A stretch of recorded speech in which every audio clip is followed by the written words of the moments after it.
السلام علیکم ورحمۃ اللہ وبرکاتہ. کیا حال ہے سب کا؟ ہو گئی دعائیں یاد؟ کل سے ایاک نستعین ساتھ لے آئے نا تو پھر اور بھی آسانی ہو جائے گی، تاکہ پھر دیکھ کے یاد کریں اور بعد میں بھی دہرا سکیں. نحمدہ ونصلی علی رسولہ الکریم، اما بعد فاعوذ باللہ من الشیطان الرجیم، بسم اللہ الرحمن الرحیم. رب اشرح لی صدری ویسر لی امری واحلل عقدۃ من لسانی یفقہوا قولی. قل هل يستوي الذين يعلمون والذين لا يعلمون. جہت رکھتے ہو خلقی و خلقی، میری صورت اور میری سیرت دونوں سے، یعنی صورت اور سیرت کے اعتبار سے تم بہت زیادہ میری مشابہت رکھتے ہو، یعنی مجھ جیسے ہو. حضرت جعفر حضرت علی رضی اللہ عنہ کے حقیقی بھائی تھے، 10 سال ان سے بڑے تھے عمر میں. انہوں نے 2 ہجرتیں کی تھی، ایک حبشہ کی طرف اور دوسری مدینہ کی طرف. ہجرت حبشہ کے موقع پر انہوں نے نجاشی کے دربار میں سورت مریم سنائی تھی، جس کے بعد وہ رونے لگا اور اس کا دل پگھل گیا اور وہ مسلمان ہو گیا. تو نبی صلی اللہ علیہ وسلم کے پھر یہ کیا ہوئے؟ چچا زاد بھائی.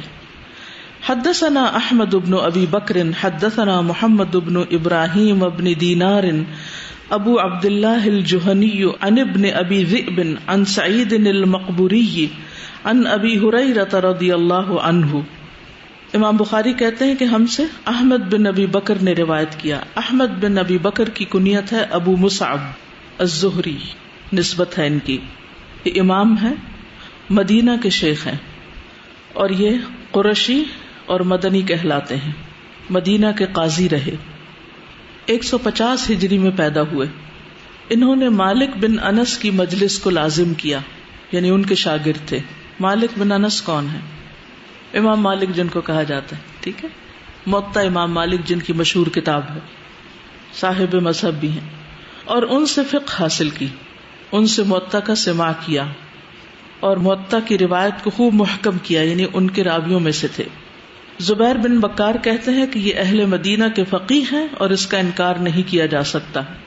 ان کے بارے میں آتا ہے کہ یہ موطا کی روایت اور موطا کو بار بار پڑھتے اور موطا میں ہر لمحہ احادیث کا اضافہ کرتے رہے.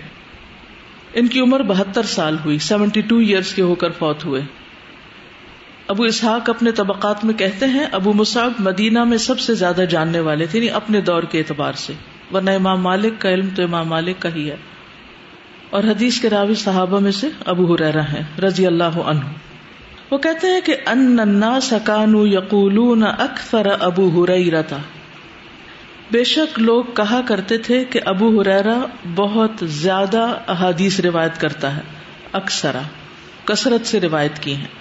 وَإِنِّي كُنْتُ أَلْزَمُ رَسُولَ اللَّهِ صلی اللہ علیہ وسلم بِشِبْعِ بَطْنِي، اور میں رسول اللہ صلی اللہ علیہ وسلم کے ساتھ چمٹا رہتا، ساتھ لگا رہتا، یعنی ان کی مجلس میں رہتا، مسلسل رہتا. بِشِبْعِ بَطْنِي، اپنے پیٹ بھرنے کو، یعنی میرا کھانا پینا بھی وہی تھا، یعنی اس حد تک میں آپ کے ساتھ تھا اور میری کمائی کا کوئی ذریعہ نہیں تھا. آپ ہی کے ساتھ لگا رہتا اور آپ ہی میرے کھانے پینے کا بندوبست کرتے. حتی لا آکل الخمیرہ، یہاں تک کہ میں کوئی خمیری روٹی نہیں کھاتا تھا کیونکہ وہاں مہیا ہی نہیں ہوتی تھی. ولا البس الحبیرہ، اور نہ میں دھاری دار چادریں پہنتا، یعنی عمدہ لباس مراد ہے. ولا یخدمنی فلان ولا فلانۃ، اور نہ خدمت کرتا میری کوئی فلاں یا فلانا، یعنی میرا کوئی خادم یا خادمہ نہیں تھی. وَكُنْتُ أَلْصِقُ بَطْنِي بِالْحَصْبَاءِ مِنَ الْجُوعِ، اور میں چمٹا لیتا اپنے پیٹ کو پتھروں کے ساتھ، یعنی پتھر باندھ لیتا بھوک کی وجہ سے. یعنی اگر کچھ کھانے کو نہیں ملتا تھا تو بھی میں کھانے کی تلاش میں نہیں نکلتا تھا، اپنا کام جاری رکھتا تھا، پیٹ پہ پتھر باندھ لیتا. وَإِن كُنْتُ لَأَسْتَقْرِئُ الرَّجُلَ الْآيَةَ هِيَ مَعِي، اور میں کسی شخص کو آیت پڑھ کے سناتا جو مجھے یاد ہوتی. ایسے ہی بات چیت کرنے کے لیے میں کچھ نہ کچھ ان کو سنا دیتا کئی ینقلب بی تاکہ وہ میری طرف لوٹے، فیطعمنی پھر وہ مجھے کھلائے، یعنی مجھے اپنے ساتھ لے جائے اور مجھے کھانا کھلائے میری حالت کو دیکھ کر، یعنی بھوک کے آثار ان کے چہرے پر ہوتے. یعنی میرا کسی شخص سے کوئی بات چیت کا ارادہ نہیں ہوتا تھا اور ضرورت بھی نہیں ہوتی تھی، صرف اپنا حال بتانے کے لیے تاکہ وہ میرے حال پر رحم کریں. وَكَانَ أَخْيَرَ النَّاسِ لِلْمَسَاكِينِ جعفر بن ابی طالب، اور مساکین کے ساتھ سب سے زیادہ بھلائی کرنے والے جعفر بن ابی طالب تھے. کان ینقلب بنا فیطعمنا، وہ ہمیں اپنے ساتھ لے جاتے، یعنی لوٹتے ہمیں ساتھ لے کر، پھر وہ ہمیں کھانا کھلاتے. ما کان فی بیتہ، جو بھی ان کے گھر میں ہوتا، یعنی جو بھی میسر ہوتا وہ ہمیں کھلاتے.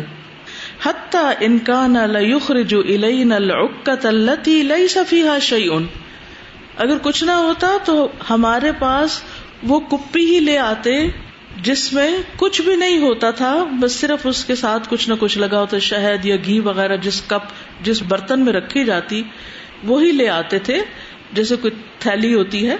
فنشقها، تو ہم اس کو پھاڑ دیتے. فنلعق ما فیہا، تو ہم چاٹ لیتے جو بھی اس میں ہوتا. تو اس حدیث سے حضرت جعفر بن ابی طالب کی فضیلت پتہ چلتی ہے. ان کو ابو المساکین کہا جاتا ہے کہ مسکینوں کا بہت زیادہ خیال رکھنے والے. یہ مسکینوں کو کھانا کھلاتے. ابو ہریرہ ان کے بارے میں کہتے ہیں کہ یہ ہمارا سب سے زیادہ خیال رکھتے، اپنے ساتھ لے جاتے، اور اگر گھر میں کچھ نہ ہوتا تو کچھ بھی اٹھا کے ضرور لے آتے، خواہ برتن چاٹنے کی کوئی چیز ہی کیوں نہ ہوتی، کہ کچھ تو منہ کو لگ جائے. جس شخص کو اس چیز کی فکر ہوتی ہے نا کہ کسی کا بھلا ہو جائے، وہ یہ نہیں دیکھتا کہ میری شان اس سے بنتی ہے یا نہیں، وہ یہ نہیں دیکھتا کہ میرے پاس کوئی بہت بڑی چیز ہوگی تو پھر میں کسی کو پیش کروں گا تاکہ وہ مجھے یاد رکھے کہ واہ کیا چیز اس نے دی. انہیں فکر کس بات کی تھی کہ دوسروں کا بھلا ہو جائے، خواہ ایک انگلی سے کوئی چیز چاٹ کے یا کسی کاغذ یا کسی برتن کو چاٹ کے ہی کچھ حاصل ہو جائے. عام طور پر ہم کسی کی ضرورت کی چھوٹی موٹی چیز دینے سے گریز کرتے ہیں. کیا کہتے ہیں؟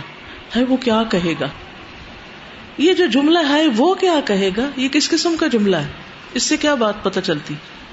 کیا میں فکر کس کی ہے، اپنی کہ دوسرے؟ اپنی فکر پڑی ہوئی ہے، حالانکہ اس وقت فکر کی ضرورت دوسرے کو زیادہ ہے. تو دوسرے کی فکر انسان کرے اور اس بات میں نہ پڑے کہ وہ کیا کہے گا مجھے. زیادہ یہ کہے گا بخیل ہے، کنجوس ہے، لیکن وہ نہیں کہے گا، اس لیے کہ جب وہ کھانا ہوتا تھا تو کھانا بھی کھلاتے تھے، اور جب کچھ نہیں ہوتا تھا تو کچھ چاٹنے کو بھی دے دیتے تھے. تو اگر آپ لوگوں کے ساتھ احسان اور بھلائی کرنے کے عادی ہیں اور کبھی کسی مجبوری کی وجہ سے کچھ نہیں بھی کر سکتے تو وہ آپ کے بارے میں گمان برا نہیں کریں گے، کیونکہ آپ کا گزشتہ عمل، سابقہ عمل یہ بتاتا ہے کہ آپ حقیقی معنوں میں لوگوں کے خیر خواہ ہیں. کیونکہ حضرت ابو ہریرہ رضی اللہ عنہ بھی ہجرت کر کے آئے تھے، دوس قبیلے سے تعلق رکھتے تھے، اور مدینہ میں ان کا کوئی کام کاروبار، گھر بار نہیں تھا، خاندان نہیں تھا، اصحاب صفہ میں سے تھے، جو مل جاتا تھا کھا لیتے تھے. تو بہرحال اس حدیث سے ہمیں جعفر بن ابی طالب کی سخاوت کا پتہ چلتا ہے. اور پھر اس کے بعد ان کی یہ عادت ان کے بیٹے میں بھی آئی، عبداللہ بن جعفر میں، اور وہ بھی اس میں بہت مشہور ہوئے. اگلی حدیث، حدثنا عمرو بن علی حدثنا یزید بن ہارون اخبرنا اسماعیل بن ابی خالد عن الشعبی ان ابن عمر رضی اللہ عنہما کان اذا سلم علی ابن جعفر قال السلام علیک یا ابن ذی الجناحین قال ابو عبداللہ الجناحان کل ناحیتین. امام بخاری کہتے ہیں کہ ہم سے عمر بن علی فلاس نے بیان کیا، عمرو بن علی فلاس ان کو کہتے ہیں. اور پھر روایت ہے ابن عمر کی، عبداللہ بن عمر کی، وہ کہتے ہیں کان اذا سلم علی ابن جعفر، کہ جب وہ عبداللہ بن جعفر کو سلام کرتے، یعنی جعفر بن ابی طالب کے بیٹے کو، قالا تو کہا کرتے السلام علیکہ، تم پر سلامتی ہو، یا ابن ذی الجناحین، اے دو پروں والے کے بیٹے. جناح کس کو کہتے ہیں؟ ونگ، پر، اور جناحین دو پر. قال ابو عبداللہ، امام بخاری کہتے ہیں، یہ امام بخاری کی کنیت ہے، امام بخاری کہتے ہیں الجناحانی، دو جناح جو ہیں، کلو ناحیتینی، اس کا معنی ہے دو کنارے، دو کونے.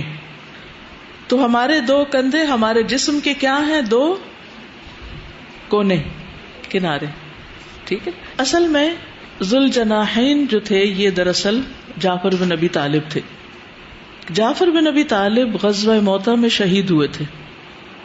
نبی صلی اللہ علیہ وسلم نے فرمایا کہ میں نے ان کو دیکھا ہے کہ ان کے دو بازو ہیں یا دو پنکھ ہیں، پر ہیں، اور فرشتوں کے ساتھ اڑتے پھرتے ہیں، فرشتوں کے ہمراہ اڑ رہے ہیں. اسی وجہ سے ان کو طیار بھی کہا جاتا ہے، طیار، اڑنے والا. جعفر الطیار رضی اللہ عنہ. تو جعفر بن ابی طالب جو ہیں یہ رسول اللہ صلی اللہ علیہ وسلم کے چچا کے بیٹے ہیں. نبی صلی اللہ علیہ وسلم کو ان سے بہت محبت تھی. جب آپ کے پاس ان کی شہادت کی خبر آئی تو آپ اس بات سے بہت غمگین ہوئے، بہت دکھی ہوئے. تو جبریل آپ کے پاس آئے اور کہا بے شک اللہ نے جعفر کے لیے خون سے لت پت 2 پر لگا دیے ہیں. یعنی وہ شہید تھے نا، ان کے ہاتھ کٹ گئے تھے. وہ ان دونوں سے فرشتوں کے ساتھ پرواز کرتے ہیں. اللہ اکبر، کتنا بڑا اعزاز ہے، کتنا بڑا مقام ہے. اس سے پتہ یہ چلتا ہے کہ انسان جب اللہ کے راستے میں کچھ دیتا ہے، کوئی نقصان اٹھاتا ہے، کچھ خرچ کرتا ہے، کوئی قربانی کرتا ہے، تو اللہ سبحانہ و تعالیٰ اس کی قربانی کو ضائع نہیں کرتے، اس کا کئی گنا زیادہ بہتر اجر اور صلہ عطا فرماتے ہیں. تو اللہ کے راستے میں ان کے بازو گئے تو اللہ تعالیٰ نے ان کو پر عطا کر دی.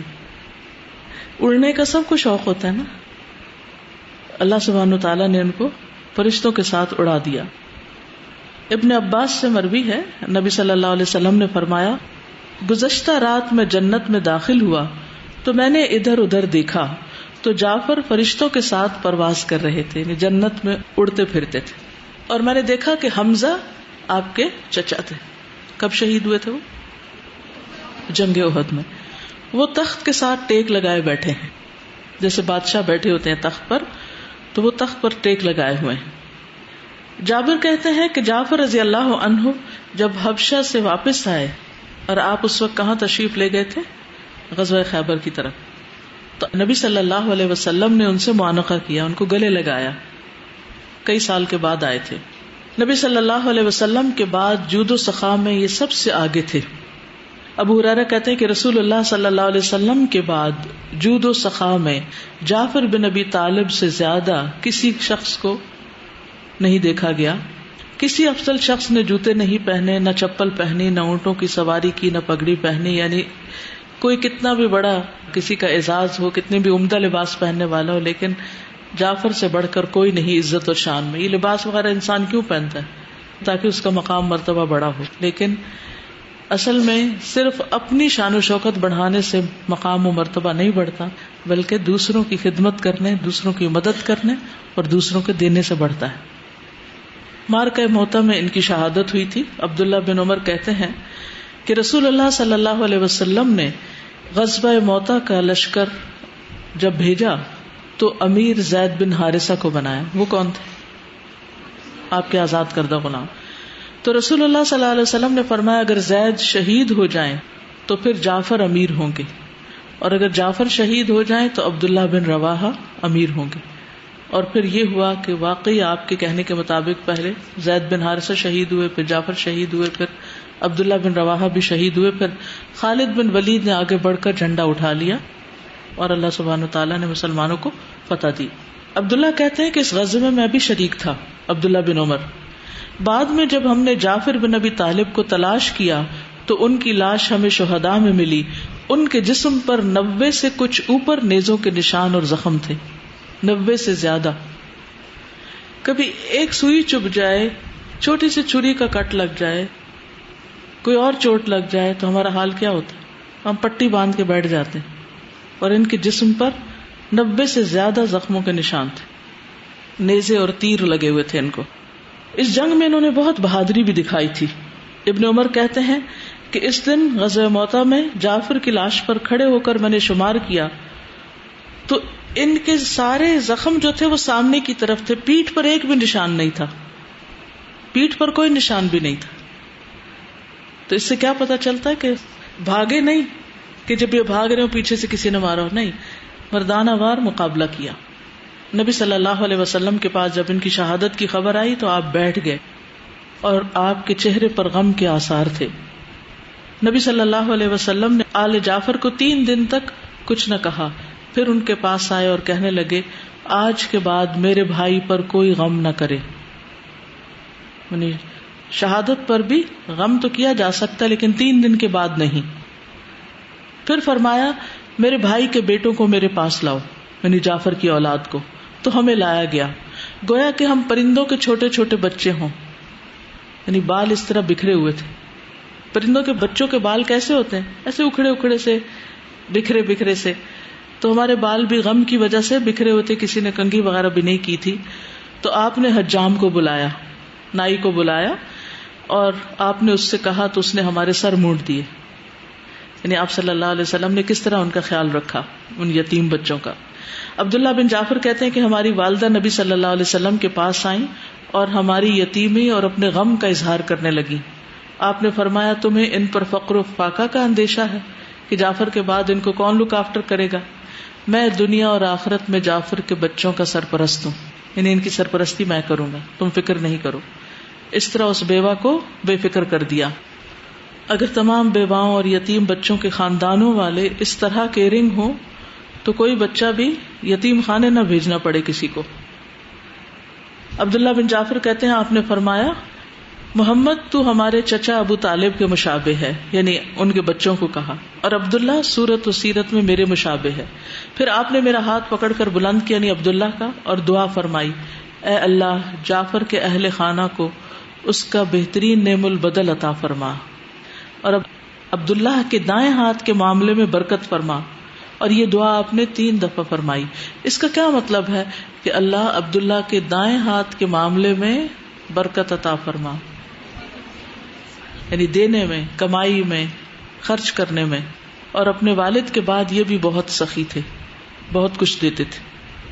باب ذکر العباس ابن عبد المطلب رضی اللہ عنہ.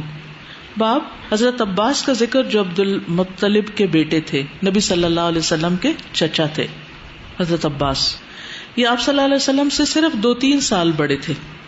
حدثنا الحسن بن محمد حدثنا محمد بن عبد الله الانصاری حدثني ابی عبد الله بن المثنى عن ثمامة بن عبد الله بن انس عن انس رضی اللہ عنہ ان عمر بن الخطاب كان اذا قحطوا استسقى بالعباس بن عبد المطلب فقال اللهم انا كنا نتوسل اليك بنبينا صلى الله عليه وسلم فتسقنا وانا نتوسل اليك بعم نبينا فاسقنا قال فيسقون.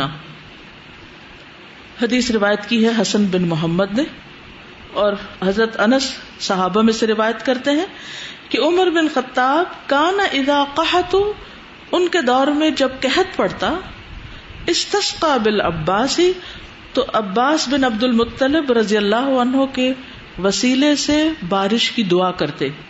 فقال، تو کہتے اللہم اے اللہ، انا کننا نتوسل الیک بنبینا صلی اللہ علیہ وسلم فتسقنا، اے اللہ ہم آپ سے نبی صلی اللہ علیہ وسلم کے وسیلے سے دعا کرتے تھے تو آپ بارش برساتے تھے. وَإِنَّا نَتَوَسَّلُ إِلَيْكَ بِعَمِّ نَبِيِّنَا، اور اب ہم نبی صلی اللہ علیہ وسلم کے چچا کے ذریعے یا ان کے وسیلے سے دعا کر رہے ہیں. فَأَسْقِنَا، تو آپ ہمیں پانی پلائیے، یعنی بارش برسائیے. قال، راوی کہتے ہیں فَيُسْقَوْنَا، تو وہ پانی پلائے جاتے، یعنی بارش برس جاتی. اس طرح دعا کرنے سے بارش ہو جاتی. اس کا پس منظر کچھ یوں ہے کہ ایک بار کعب بن مالک نے کہا حضرت عمر سے کہ بنی اسرائیل پر جب قحط پڑتا تھا تو وہ اپنے پیغمبروں کی اولاد میں سے کسی کا وسیلہ پکڑتے تھے تو اللہ تعالیٰ ان پر پانی برساتا. تو حضرت عمر کو خیال آیا کہ ہمارے ہاں بھی حضرت عباس موجود ہیں جو آپ کے چچا ہیں، قریب ترین ہیں آپ سے، اور چچا باپ کی طرح ہوتا ہے.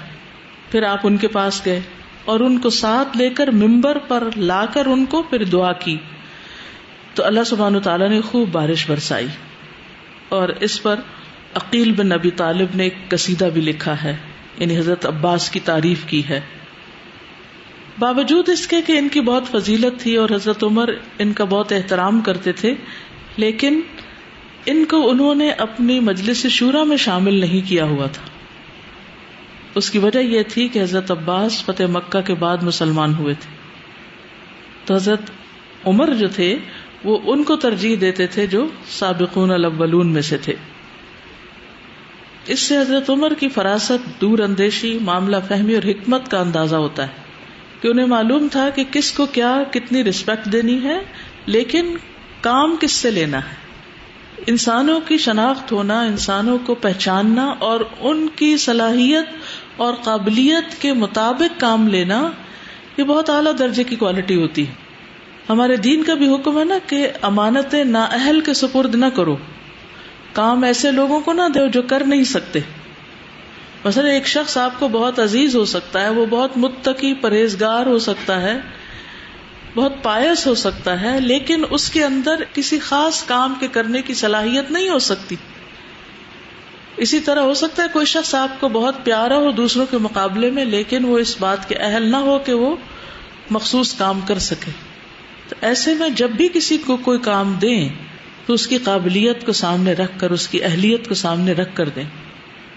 کہ قیامت کی علامتوں میں سے ایک علامت یہ بھی ہے کہ جب امانتیں نااہل کے سپرد کر دی جائیں گی، کہ جو امانتوں کا پھر خیال نہیں رکھ پائیں گے، یعنی ذمہ داریوں کو نبھا نہیں سکیں گے.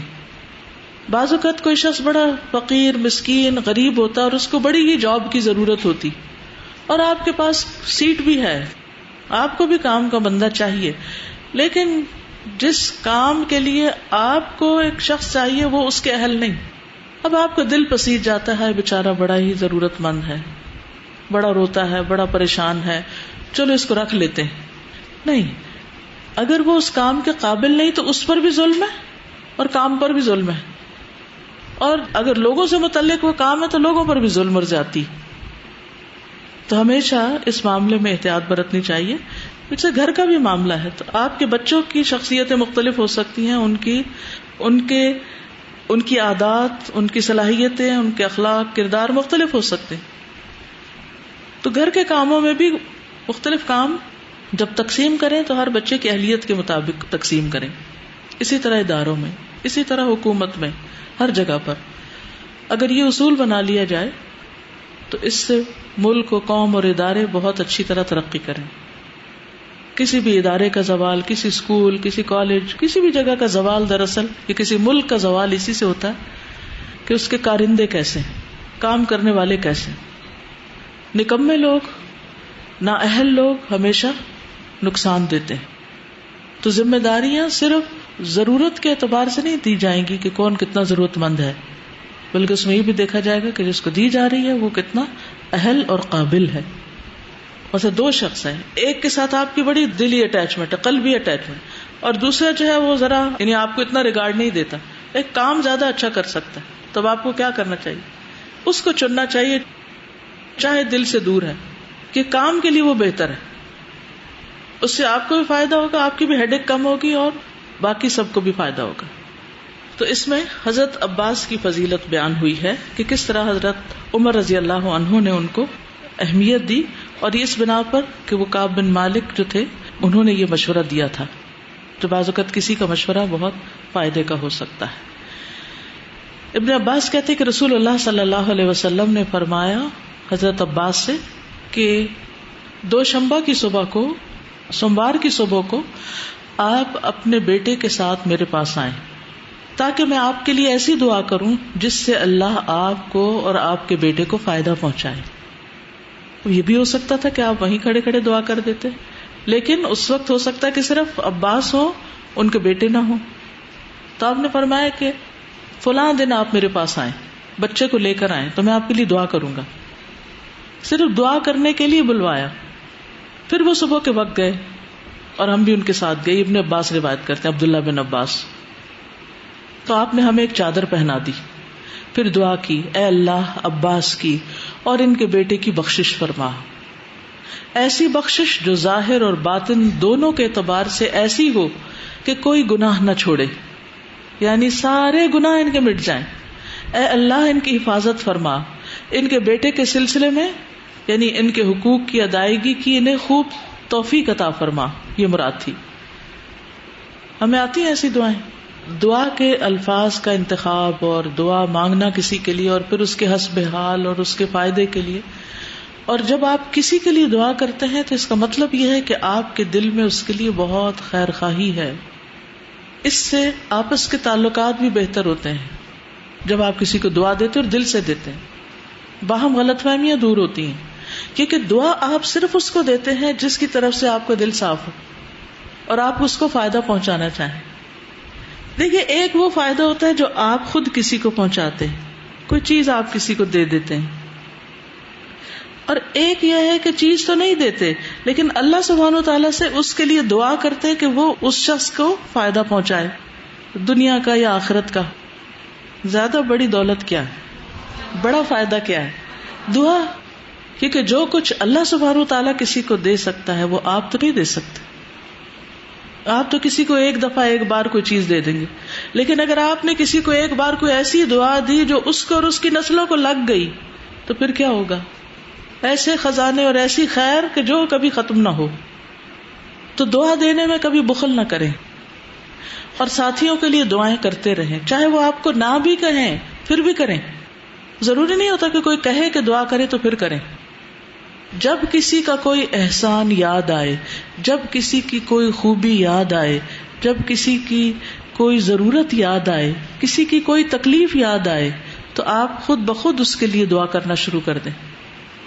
اگر وہ سامنے ہے تو آپ سامنے اس کے منہ پہ بھی کر سکتے ہیں اس کے لیے دعا، اور اگر وہ سامنے نہیں تو آپ غائبانہ طور پر بھی اس کے لیے دعائیں کر سکتے ہیں. اللہ سبحانہ وتعالیٰ آپ کے لیے ایک فرشتہ مقرر کر دے گا جو آپ کی دعاؤں پر آمین کہے گا، اور پھر آپ کے لیے فرشتہ دعا کرے گا کہ اس کو بھی وہی دیا جائے جو یہ دوسرے کے لیے مانگ رہا ہے. تو آپ کسی کے لیے دعا کرتے ہیں اور فرشتہ آپ کے لیے دعا کرتا ہے. تو دعا کرنے والے کے لیے بھی فائدہ ہے اور جس کو دعا دی جا رہی ہے اس کے لیے بھی فائدہ ہے. اسی طرح آپ اپنے لیے کسی خیر و بلائی کی کوئی امید رکھتے ہیں، توقع رکھتے ہیں، حاجت رکھتے ہیں. مثلا آپ کے بچے بیمار ہیں تو آپ ان کے لیے جب دعا کریں تو آپ یہ بھی دعا کریں کہ یا اللہ باقی سب لوگوں کے بچوں کو بھی شفا دے اور میرے بچے کو بھی شفا دے. علم کی دعا، برکت کی دعا، زندگی کی دعا، مال و دولت کی، بیماریوں اور آفات اور مصیبتوں اور پریشانیوں سے بچنے کی کوئی بھی دعا، اس میں دوسروں کو شریک کر لیا کریں. اس کی وجہ سے وہ چیز آپ کے حق میں بھی فائدہ مند ہو جائے گی. اللہ کے خزانوں میں کچھ بھی کمی نہیں. اللہ سبحانہ وتعالیٰ سب کو دے کر بھی اس کے خزانے میں اتنی کمی نہیں ہوتی جتنی سمندر میں سوئی ڈال کے پانی لگتا ہے تو کمی ہوتی. تو اس لیے آپ کو کیا مشکل جب آپ کے اللہ سب بیماروں کو شفا دے. اب پوری دنیا میں، پورے گلوب پہ جہاں جس ہسپتال میں جو بھی کوئی بیمار پڑا ہے، آپ نے کیا کیا؟ سب کے لیے دعا کر دی. اللہ سب بیماروں کو شفا دے، اللہ سب دکھی لوگوں کے دکھ دور کر دے، اللہ سب کی دعائیں قبول کر لے، اللہ سب کی حاجات پوری کر دے. سب کا لفظ شامل کر لیں. اسی لیے جمع کا جو صیغہ ہے ربنا آتنا فی الدنیا، تو وہ صرف اپنے لیے نہیں ہوتی، جو بھی آپ کے متعلقین ہیں وہ سب اس میں شامل ہوتے، سارے مسلمان شامل ہو جاتے ہیں. اسی طرح جب آپ کو کسی سے شکایت ہو یا کسی سے آپ کو کوئی دکھ پہنچے یا کوئی تکلیف ہو یا کوئی بدگمانی ہو، کچھ بھی، اس وقت بھی آپ ان کے لیے دعا شروع کر دیں. آپ کا دل ٹھنڈا ہو جائے گا، آپ کا دل سکون میں آ جائے گا. ہوتا ہے بعض اوقات کسی سے کوئی انبن ہو جاتی، کوئی ناراضگی ہوتی، جیسے حضرت علی اور حضرت فاطمہ کے بیچ میں ہوگی، ایسی ناراضگیاں ہر جگہ ہوتی. بعض اوقات انسان بغیر کسی ایسی نیت اور ارادے کے کوئی مشورہ کسی کو دیتا ہے اور دوسرا ایک دم برہم ہو جاتا ہے. آپ کہتے ہیں میری تو کوئی ایسی نیت ہی نہیں تھی کہ میں اس کو ناراض کری، تو خواہ میں ناراض ہو گیا. ہوتا نا ایسے. بعض اوقات کوئی شخص آپ کو کچھ بتا رہا ہوتا ہے، آپ اس میں تھوڑی سی کوئی ایڈیشن کرنا چاہتے ہیں، وہ آپ کو فوراً کاٹ دیتے، نہیں نہیں نہیں نہیں. تو اس وقت آپ کے دل کو کیا ہوتا ہے؟ اس نے میری بات ہی نہیں سنی. یہ کسی کی بات کاٹنا جو ہے نا، یہ بھی کوئی چھوٹا سا زخم لگانا نہیں ہوتا. یہ ایسے ہی جیسے پانی پیتے ہوئے کسی کے منہ سے گلاس کھینچ لیا جائے تو تشنا رہ جائے. تو ایسی چھوٹی چھوٹی چیزیں نہ چاہتے ہوئے بھی لوگوں کے بیچ میں پیش آتی رہتی ہیں جو آپس میں مل جل کر رہتے ہیں. کتنا بھی محبت کرنے والا گھرانہ ہو، لیکن کچھ نہ کچھ ہو ہی جاتا ہے. شیطان ہر وقت وسوسے ڈالتا رہتا ہے. ایسے میں جب کسی کے خلاف کوئی بدگمانی ہونے لگے، کوئی وسوسہ آئے، آپ اس کے لیے دعا کریں کہ اللہ اس کو ہدایت دے، اس کو اچھا اخلاق دے. یہ فلاں شخص جو مجھے تنگ کرتا ہے اللہ اس کو تو اچھا اخلاق دے، یہ مجھے تنگ نہ کیا کرے، یا اللہ مجھے اس کے شر سے بچا. ہمارا شر یہی ہوتا ہے نا کہ ہم کسی کو تکلیف دیتے ہیں چاہتے یا نہ چاہتے ہوئے بھی. ضروری نہیں ہوتا بعض اوقات ہم چاہ رہے ہیں، نہیں نہ چاہتے ہوئے بھی کچھ نہ کچھ ہو جاتا ہے ہم سے. تو ان سارے مواقع پر دعائیں بہت فائدہ دیتی ہیں. اب یہ جو حدیث ہے اس کو بعض لوگ کوٹ کرتے ہیں اور کسی بھی بزرگ کسی بھی نیک انسان کا وسیلہ دینا شروع کر دیتے ہیں. تو یہ ہر ایک کے لیے عام نہیں ہے، یہ انبیاء اور ان کے رشتہ داروں کے لیے خاص ہے. اسی لیے ہم دیکھتے ہیں کہ صحابہ کرام میں سے بعد میں کسی اور نے کبھی ایسا نہیں کیا. حضرت عباس جو ہیں یہ حضور صلی اللہ علیہ وسلم کو بہت عزیز تھے، ان کے چچا تھے چونکہ عمر میں قریب تھے، اور ان سے بہت سی احادیث ان سے تعلق داری کی ہمیں پتہ چلتی ہیں. اور ان کے بیٹے جو ہیں خاص طور پر عبداللہ بن عباس، ان کو تو نبی صلی اللہ علیہ وسلم نے خاص توجہ دی تھی اور پھر وہ بہت بڑے عالم بنے تھے. حبر الامہ ان کو کہا جاتا ہے.